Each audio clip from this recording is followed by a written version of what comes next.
खुलुमबाय लोगोफोर बेराय आनन्द फंबाया थालिर लांफैदो फंबाया दा माबा खालामबाय बिया पास खालामबाय ना जोंहा बे फंबाया फिसा बिदा फंबाय बिनानाव गासैबो ग्रेजुवेट जाजोब्बाय ना ग्रेजुवेट जाजोबनानैबो साख्रि बाख्रि नामायगासिनो दं आरो लोगोसे बेफार फालांगिबो खालामो मंगलदैयाव लाङो आरो ना बेनिफ्राय दा जोंहानाव दांसे थालिर दङमोन बेखौ लांफैदो आरो ननिता बेला ना बिदिबा बेला थालिरखौ लांफैदो आरो ओइ नन्दिनिया दासो उन्दुबायनो थायो मा लाङोसो मंगलदैयाव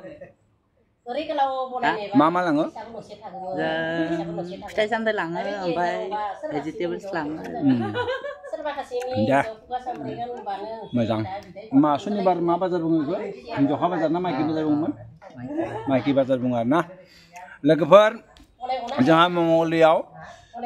टाउनावनो आरो माइखि बाजार दङ हिनजावसाफोरा माने बायनाय फाननायाव बांसिन बाहागो लायो आरो बेनिखायनो माइखि बाजार होननानै बुङो बेवहायनो बिथांमोना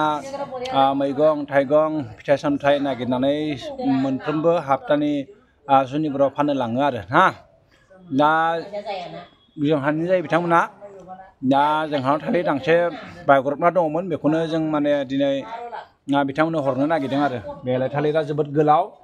नावनो जानो गोनांमोन नाथाय आरो फोमोनना लाबा जाजोबनोबो हाया बेनिखायनो फानबाय आरो बायनानै जासिगोन होननानै